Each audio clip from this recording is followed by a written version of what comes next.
2026-27 academic year కి admissions ని ఆహ్వానిస్తుంది పల్లవి engineering college. నాక్ ఏ గ్రేడ్ గుర్తింపు, అత్యాధునిక మౌలిక సదుపాయాలు, 91% పైగా ప్లేస్మెంట్ సక్సెస్ రేట్ తో టాప్ ఎంఎన్సీ కంపెనీలో ఉద్యోగ అవకాశం. అడ్మిషన్ల కోసం 9247528134 9247528135 నంబర్స్ ని ఈ రోజే సంప్రదించండి. 5 రాష్ట్రాల్లో జరిగిన ఎన్నికలపైన మనతో మాట్లాడడానికి టీచర్స్ ఎమ్మెల్సీ మల్కా కుమ్రే ఉన్నారు. సార్ చెప్పండి, ఇప్పుడు బెంగాల్లో కూడా స్పష్టమైన మెజారిటీ వచ్చింది, ఆ ప్రభుత్వం సాధించే దిశగా కూడా వెళ్తున్నారు బీజేపీ. ఏ విధంగా సార్ ఈ 5 స్టేట్ల ఎలక్షన్స్ ఏమైతే జరిగాయో అది ఒక చాలా ప్రత్యేకంగా ఉండే, ఎందుకంటే ఇక్కడ చాలా వరకు ఒక అస్సాం తప్ప మిగతా అస్సాం, పాండిచ్చేరి తప్ప మిగతా అన్ని అపోజిషన్ రూలింగ్ స్టేట్స్ ఉండే.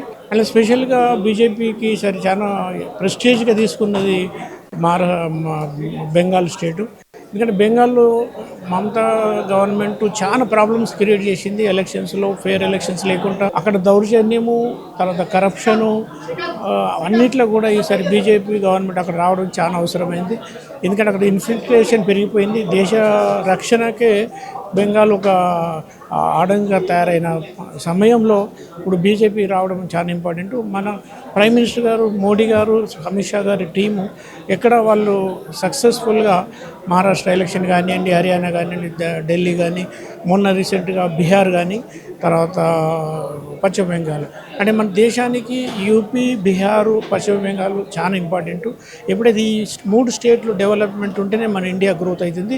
ఇప్పుడు ఎందుకంటే మన 2047లో వికసిత్ భారత్ కావాలనుకుంటుంది. కాబట్టి ఈ 3 స్టేట్లు, పెద్ద స్టేట్స్ యూపీ కానీ, బీహార్ కానీ, వెస్ట్ బెంగాల్ బీజేపీ గవర్నమెంట్ చేతిలో ఉంటేనే మనం డెవలప్మెంట్, వికసిత్ భారత్ మనం సాధించగలుగుతాం.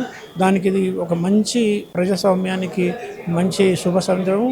వికసిత్ భారత్ కావడానికి కూడా మంచి సందర్భం. అదేవిధంగా తమిళనాడులో కూడా మన లేడీస్ రిజర్వేషన్కి వాళ్ళు ఏ విధంగా ఇండియా కూటమి అపోజ్ చేశారో వాళ్ళకు కూడా ఒక బుద్ధి చెప్పారు. విజయ్ కొత్త పార్టీ పెట్టి అన్ని సీట్లు వచ్చాయి. తర్వాత ఏడీఎంకే కూడా పోయింది. కాబట్టి అన్ని అపోజిషన్ రూల్ స్టేట్లు అన్నీ కూడా ఓడిపోయాయి.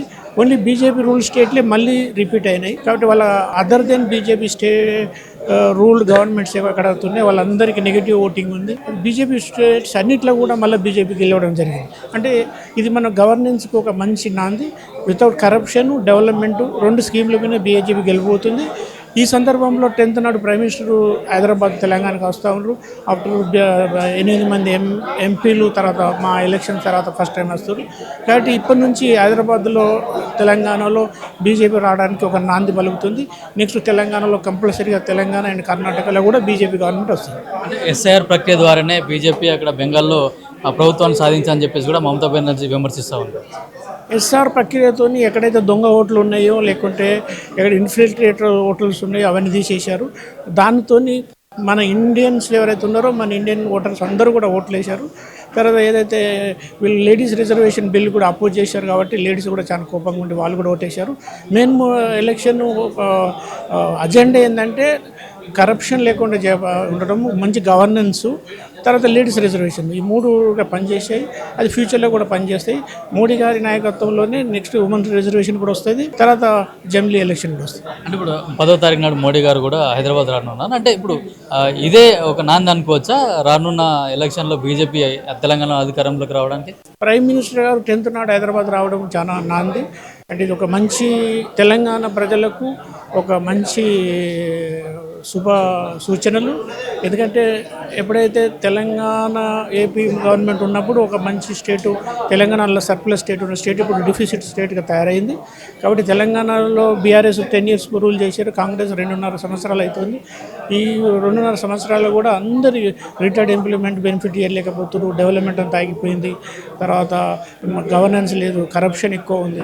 కాబట్టి బీజేపీ గవర్నమెంట్ వస్తే మళ్ళీ తెలంగాణ చాలా అభివృద్ధి చెందుతుంది. అందులో హైదరాబాదు మంచి సిటీగా తయారవుతుంది. అంటే కేరళలో కూడా సీఎం రేవంత్ రెడ్డి వెళ్ళి నేను ప్రచారం చేస్తున్నా ఇప్పుడు కేరళలో అధికారంలోకి వచ్చేదని చెప్పేసి కూడా కాంగ్రెస్ నాయకులు చెప్తున్నారు. అంటే తెలంగాణలో రోల్ మోడల్గా చూసుకొని మీరు ఓట్లు వేయాలని చెప్తే వాళ్ళు అదేవిధంగా ఓట్లు వేసినని చెప్తున్నారు కాంగ్రెస్ వాళ్ళు. కాంగ్రెస్ పార్టీ తెలంగాణలో బాగా రూల్ చేస్తున్నాం, ఇది రోల్ మోడల్ అని చెప్పినందుకు కేరళలో ఎప్పుడు ఏమైందంటే అక్కడ ఆల్టర్నేటివ్ గవర్నమెంట్ వస్తుంది. కాబట్టి దానికి కాంగ్రెస్కు ప్లస్ కాదు.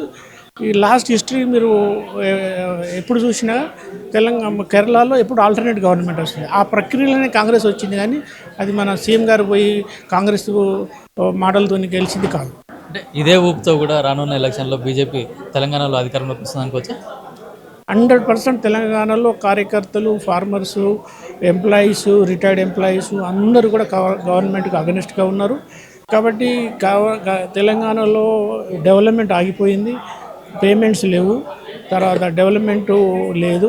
కాబట్టి బీజేపీ గవర్నమెంట్ వస్తేనే ఇక్కడ మంచి గవర్నెన్స్ ఉండి డెవలప్మెంట్ అవుతుంది. అప్పుడు డబ్బులు ఇచ్చిన సర్కారు ఉంటేనే గవర్నమెంట్ ఆఫ్ ఇండియాకి వెళ్ళి డబ్బులు వస్తాయి, అప్పుడు స్టేట్ కూడా బాగా డెవలప్ అవుతుంది. కాబట్టి డెఫినెట్గా తెలంగాణలో నెక్స్ట్ ఎలక్షన్లో బీజేపీ వస్తుంది. అయితే కేవలం బీజేపీ అధికారంలో ఉన్న ఏ రాష్ట్రాలు అయితే ఉన్నా ఆ రాష్ట్రాల్లోనే మళ్ళీ బీజేపీ అధికారంలోకి వచ్చి, కానీ వేరే పార్టీల్లో ఎక్కడైతే రాష్ట్రాలలో అధికారంలో ఉన్న వాటి కూడా అధికారం మార్పిడి జరిగింది.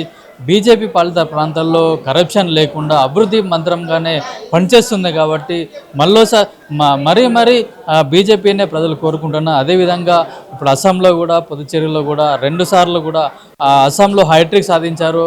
అట్లాగే పుదుచ్చేరిలో కూడా మరోసారి కూడా అధికారంలోకి వచ్చారని చెప్పేసి కూడా టీచర్స్ ఎమ్మెల్సీ మల్కా కుమరే చెప్తున్నారు. కెమెరామెన్ శ్రీకాంత్, కిరణ్ కుమార్, పల్లవి టీవీ, హైదరాబాద్.